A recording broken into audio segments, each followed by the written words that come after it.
Today is Rosh Hashanah, and according to Jewish tradition, God began creating the world on Rosh Hashanah.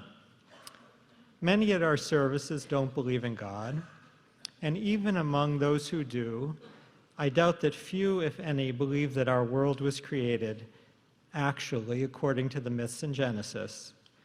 But that doesn't mean that we should disregard those myths or other myths altogether. Not only was Jewish civilization in significant part built atop myths, but myths, be they Jewish or otherwise, can be powerful tools. Myths don't have to be literally true to be of use.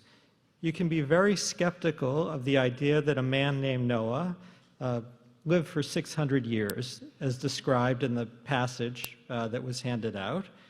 And you can note other internal contradictions in this myth. How long did it rain? How long were the waters on the earth?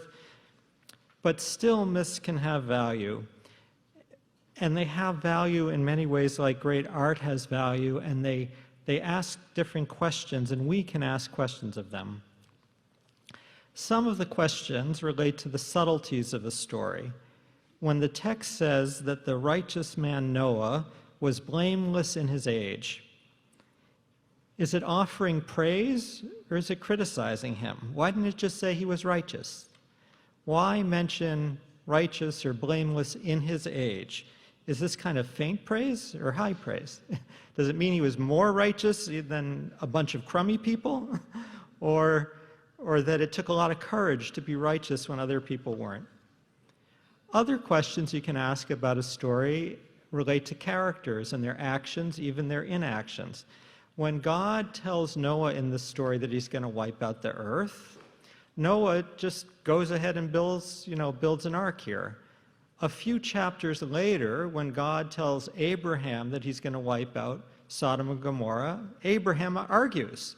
He says, come on, God. There must be some righteous people in these cities. You're not going to just wipe out the righteous with the wicked. Are you going to do that? Noah just obeys, right? Why didn't he have a little more chutzpah, like Abraham?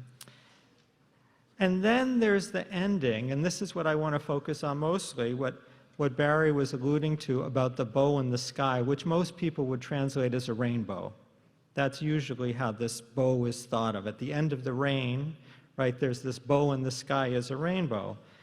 Why does God promise never again to destroy the earth after this flood? And why use a rainbow as the sign of that promise? And that last question about God and why using a rainbow brings me to the subject I want to talk about most today, and that is fear. When I look back on the past year, I'm reminded of how precarious life can be. On October 6th, there was peace in Israel. On October 7th, nearly 1,200 people had been killed and over 250 taken hostage. Over a year later, approximately 1,500 more Israelis have been killed. Approximately 40,000 Gazans have been killed. And as you know, you all see the news as much as I do. In recent weeks, a war has exploded or is exploding between Israel and Hezbollah in Lebanon. Iran, just a few days ago, shot some 200 ballistic missiles at Israel. Is Israel going to strike? Where is it all headed? And how will that conflict affect anti-Semitism in the world, in Canada? I'm not going to take you through statistics, but if you look at statistics regarding anti-Semitism in Canada, the head of policy for B'nai B'rith Canada, he says it's off the charts in terms of events that have taken place. And that's just this little area of chaos in our world. What about climate change?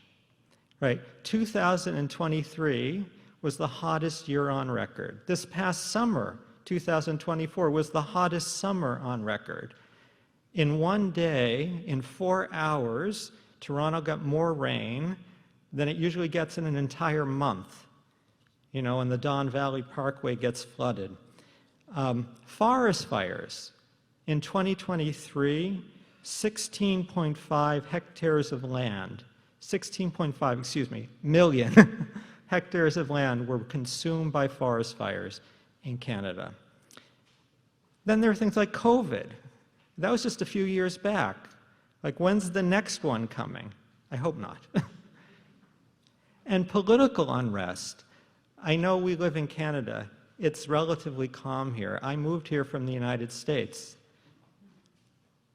If Kamala Harris defeats Donald Trump, is there going to be a civil war in the United States like we've seen in Venezuela, following someone who doesn't want to accept election results?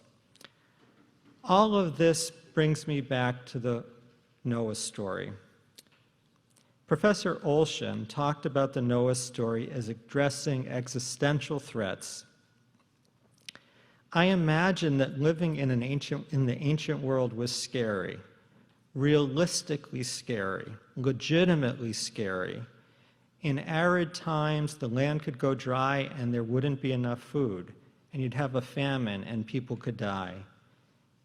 In other times, when there were lots of rains, to the extent there was agriculture, it was near riverbeds, those could flood, it could wipe it out.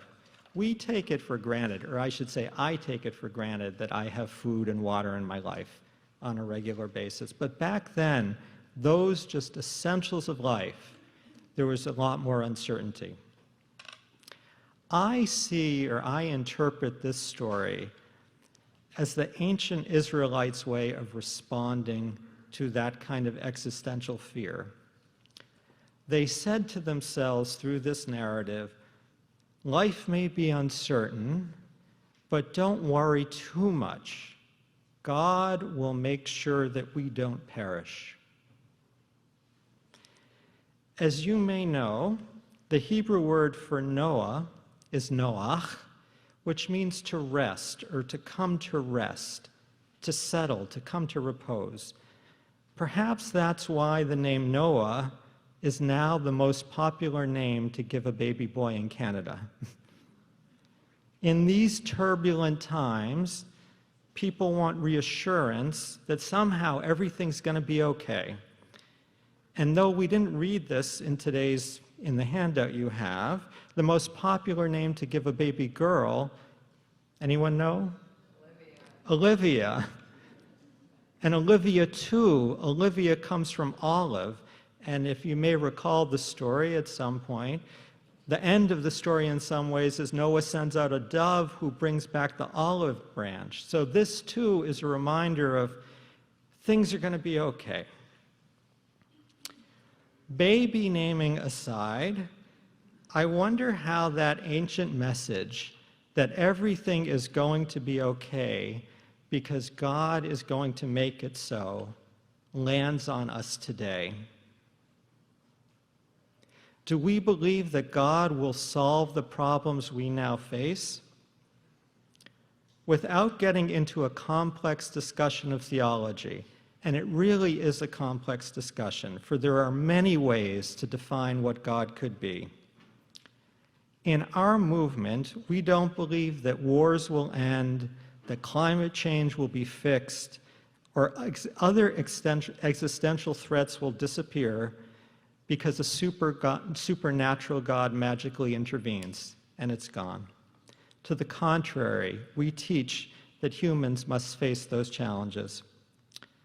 But that doesn't mean that we can't learn from this story. Just as our ancestors faced real fears, so do we.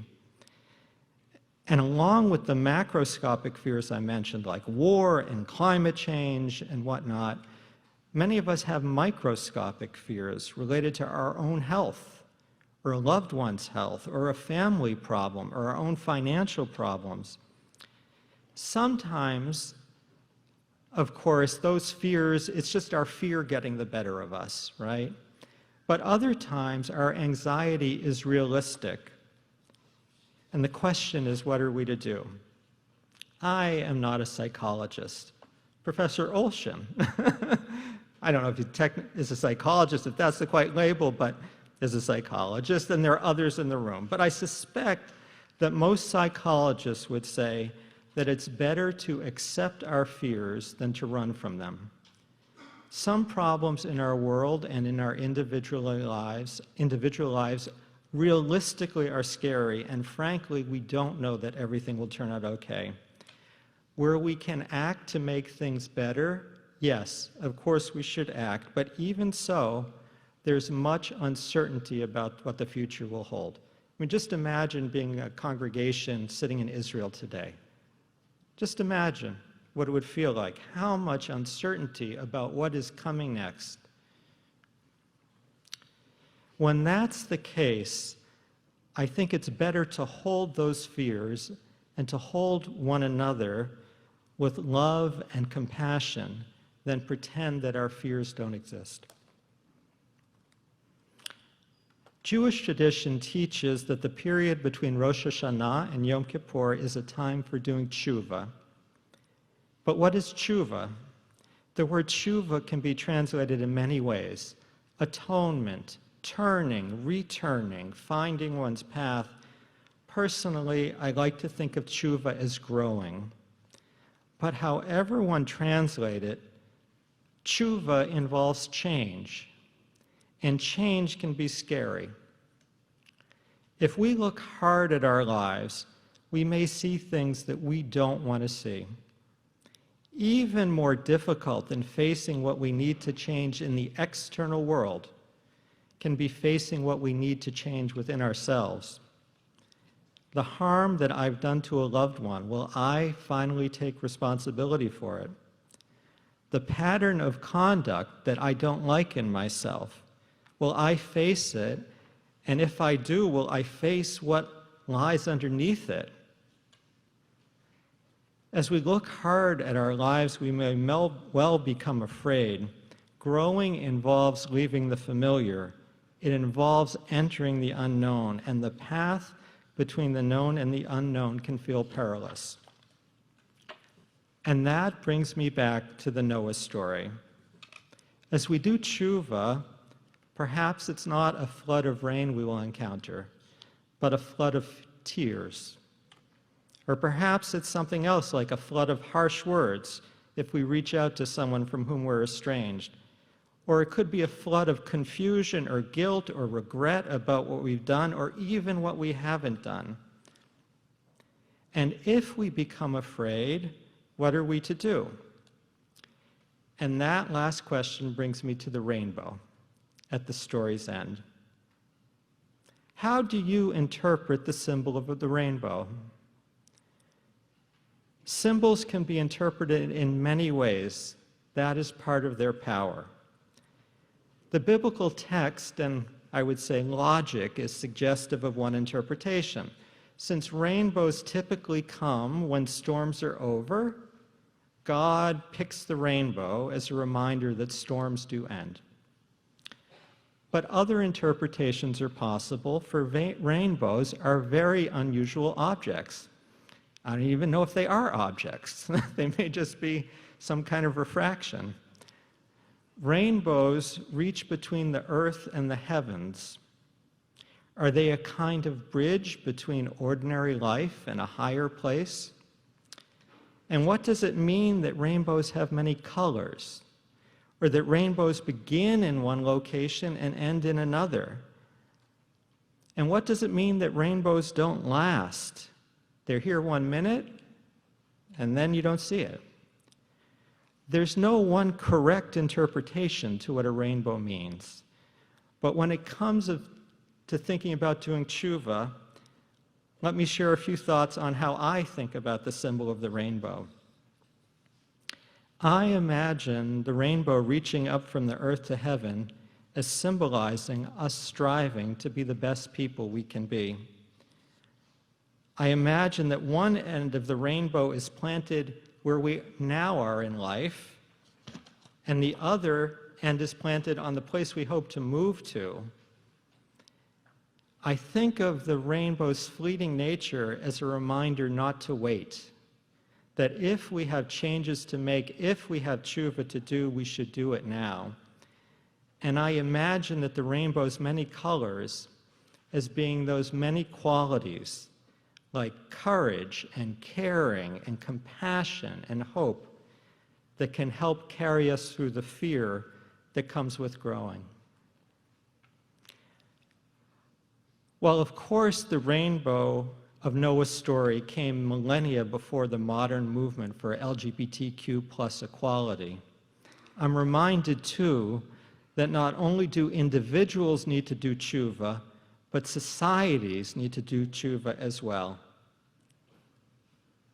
That we need to face those structural ways in which we treat certain people as better than others and fail to recognize the inherent worth and equal value of every human being. Whatever your interpretation of the rainbow and whatever your understanding of the Noah story, I hope that fear will not hold you back from change, and that the days ahead will be ones of growth for us as individuals and days of healing for our world.